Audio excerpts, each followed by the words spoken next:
à tous, bienvenue sur cet épisode d'introduction au langage de programmation C++, et je vais vous faire la présentation rapide. Si vous avez l'habitude d'ailleurs de suivre d'autres playlists de langage de programmation, vous allez voir que c'est assez similaire à d'autres au niveau de la présentation.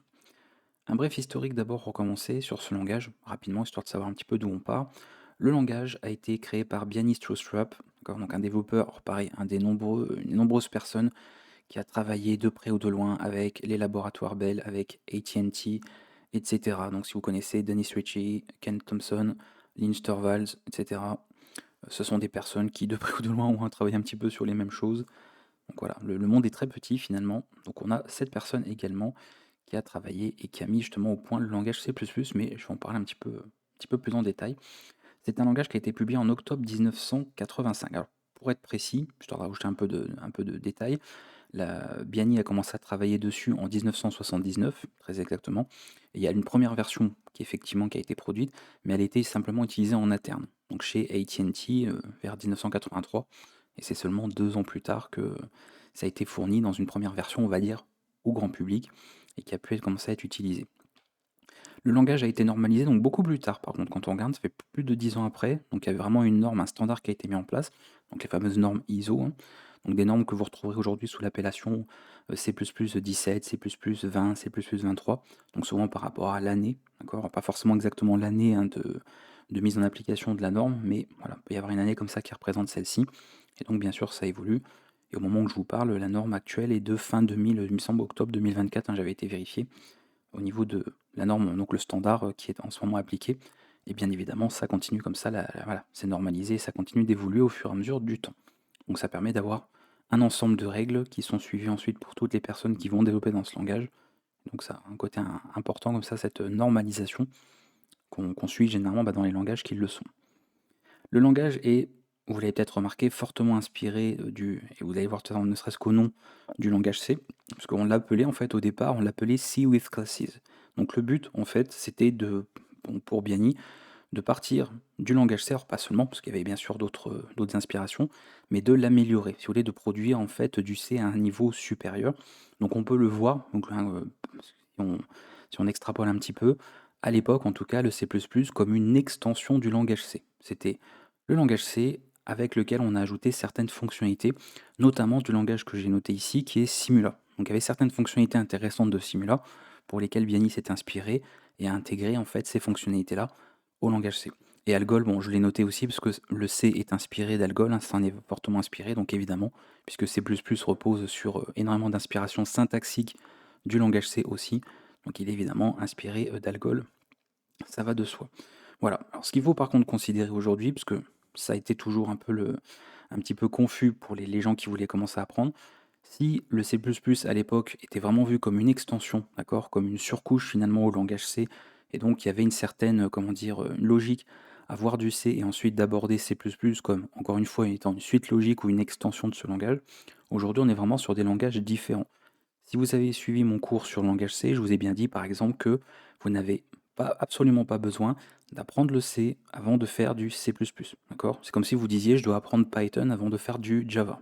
Alors que ce sont vraiment deux langages bien distincts qui ont éventuellement chacun, on va dire, leur domaine d'utilisation de prédilection. Et donc il n'y a rien qui vous oblige à apprendre Python pour pouvoir faire du Java. Et il n'y a rien qui vous oblige à faire du C avant de faire du C++. C'est pourquoi je vous le dis, si vous comptez faire du C++, eh bien vous commencez directement par C++. Maintenant, si vous voulez faire du C, bien évidemment, vous pouvez vous y intéresser, mais ne faites pas du C dans l'idée de basculer ensuite sur C++, comme si le C était une étape finalement intermédiaire ou un prérequis. Ça n'a absolument plus rien à voir aujourd'hui, et le C++ n'est plus considéré comme étant entre guillemets, une simple extension du C. C'est vraiment un langage à part. C'est un langage qui est aussi compilé, donc comme le C, ça change pas, et multi-paradigme. Vous verrez que vraiment on va pouvoir écrire en fait du code de plusieurs manières. On peut écrire du code procédural hein, avec le paradigme procédural comme en langage C justement. On va pouvoir également utiliser le paradigme orienté objet, donc on pourra écrire des classes, on pourra travailler avec pas mal de choses autour de ça, et également de la programmation générique. Donc c'est d'ailleurs un des atouts de ce langage-là. C'est pour ça qu'il est assez plébiscité et très utilisé pour ce côté-là justement de généricité qui est très intéressant. Et bien sûr, un mélange de tout ça. Le but aussi d'un langage multiparadigme, c'est pas forcément de se dire que dans une application, on va forcément écrire notre code sous tel paradigme ou tel paradigme. C'est évidemment une association un petit peu de tout ça, le mieux pensé possible, pour profiter un petit peu de tous les avantages qu'on peut retrouver d'un paradigme à l'autre. Mais ça, c'est vrai pour tous les langages, hein, c'est pas seulement pour C++. Au niveau des domaines d'usage, classique, je vous ai pas forcément mis un ordre de priorité, et voilà, c'est comme d'habitude, je vous ai juste mis des domaines dans lesquels on retrouve fortement C++, principalement, surtout aujourd'hui, hein, parce qu'il faut se mettre, voilà, on est à jour par rapport un petit peu à ce qui se fait aujourd'hui, dans les systèmes embarqués. Voilà, dans beaucoup d'appareils, beaucoup de systèmes embarqués, ça fait partie généralement des langages, si ce n'est pas du C, qui est un des premiers pris en charge, disponible au niveau des supports, des appareils, du matériel que vous pouvez avoir. Donc il y a beaucoup moins de chances que d'autres langages soient pris en charge, d'accord, au départ en tout cas, alors que généralement vous savez que ces langages-là, hein, donc le C, le C++, sont pris en charge très rapidement. Donc C++ c'est très utilisé dans les systèmes embarqués. Il est bien sûr utilisé aussi dans les systèmes d'exploitation pour tous les aspects performance, le code critique, ce genre de choses, d'accord. Là on a besoin de quelque chose justement qui utilise pleinement en fait le potentiel de ce langage-là, parce qu'on est sur un langage compilé et un langage qui a des fonctionnalités qui sont très puissantes. On le retrouve bien sûr dans le jeu vidéo. Il y a de nombreux moteurs, pas tous, mais quasiment tous, où les moteurs de jeux vidéo même eux-mêmes ont été écrits en C++ et permettent de créer des jeux en écrivant aussi du code en C++. Donc on aura l'occasion d'ailleurs d'en parler. Donc évidemment c'est un domaine dans lequel le langage est pas quasiment omniprésent, mais pour les gros gens en tout cas c'est presque le cas. Parce que même pour ceux qui développent encore une fois des jeux avec des moteurs de jeu, derrière, encore une fois, c'est souvent du C++, sinon il y a du C# éventuellement, mais on reste quand même sur ces langages-là dans la globalité. On le retrouve bien sûr, encore une fois pour son côté performant dans des applications en temps réel, voilà, donc dans l'aéronautique, ce genre de choses, dans des calculs temps réel, on le retrouve évidemment, c'est vraiment là où on peut vraiment, entre guillemets, il peut exprimer son plein potentiel, on va dire, et dans des applications de bureau. Tout ce qui est applications qui sont assez conséquentes aussi, si on n'est pas sur quelque chose comme du Java, on va être évidemment sur du C++. Par exemple, votre navigateur web a une grosse partie très certainement écrite en C++. Les systèmes de gestion de bases de données, d'accord, qui sont quand même ce qui est finalement un des outils les plus utilisés pour le stockage et la persistance des données partout dans le monde, dans tous les systèmes jusqu'au domaine médical. Donc toutes ces applications, généralement, les systèmes de gestion sont écrits en C++. Donc voilà, il y a vraiment un gage à ce niveau-là, en termes d'utilisation, d'utilisation, d'accord, au niveau des performances, fiabilité des performances de ce langage, qui en fait donc un langage qui a été et qui est encore même très utilisé dans tous ces domaines-là. On le retrouve bien sûr dans les simulations et les outils scientifiques, ça va de soi, dès qu'on a besoin de puissance de calcul, c'est un langage qui s'en sort très bien. Encore une fois, de par le fait que c'est un langage déjà compilé, et ensuite parce que c'est un langage qui a des fonctionnalités qui permettent voilà, des calculs assez poussés, même dans des, on va dire, dans du code critique, où il y a besoin de ces performances-là, où il y a besoin de puissance de calcul, eh bien c'est un langage qui se démarque énormément par rapport aux autres, en tout cas dans ces domaines précis. Mais bien sûr, comme beaucoup d'autres langages, ça c'est les endroits où on le retrouve le plus, hein, sur le marché professionnel, ou même dans l'usage, on va dire, qui est fait au quotidien. Mais bien évidemment, en théorie, ça peut être utilisé dans quasiment, je vais même envie de dire, tous les domaines qu'on peut retrouver en informatique. Mais je vous ai cité en tout cas ceux qui étaient finalement le plus pertinent, ou ceux qui revenaient en tout cas de manière plus récurrente. Voilà à quoi ça ressemble. Si vous n'avez jamais vu de langage de programmation, bien c'est la première fois que vous voyez une syntaxe. Si vous connaissez déjà d'autres langages, donc là peut-être si vous connaissez du C, du Java, ou vous connaissez même du JavaScript, ça va peut-être vous parler un petit peu. Il y a peut-être certaines syntaxes que vous allez reconnaître. Donc ça ressemble à ça. Et bien évidemment, comme tous les cours de langage de programmation sur la chaîne, et bien à la fin de celui-ci, on ne fera pas exception. Vous serez capable, pour l'exemple par exemple de code que je vous ai affiché ici, et bien de lire parfaitement ce programme. Voilà, et donc de savoir à peu près ce qu'il fait, d'accord, de comprendre un petit peu chaque partie de ce programme, les types de données qui peuvent être utilisées, ce genre de choses. Vous serez également aussi capable d'utiliser un programme dans un autre, donc par exemple des bibliothèques, des quadriciels, ce genre de choses. Vous serez bien sûr, pour les programmes qui sont à code ouvert, de pouvoir adapter le code de quelque chose qui existe déjà, c'est-à-dire de réécrire du code, etc., de le modifier. Et c'est ce qu'on va faire quand même principalement, un peu le but, d'écrire nos propres programmes. Donc vous serez capable d'écrire vos propres programmes à l'issue de ce cours C++. Au niveau du format d'apprentissage, pareil, si vous suivez d'autres langages de programmation sur Evolunoob, ça va pas être tellement différent du reste. On va retrouver le cours là où vous êtes avec plusieurs épisodes progressifs, très classique. Bien sûr, en prenant pour référence une application qui va être écrite en C++, comme d'habitude, que je vous révélerai dans quelques épisodes. Ça vous verra un petit peu sur quelle application on se basera.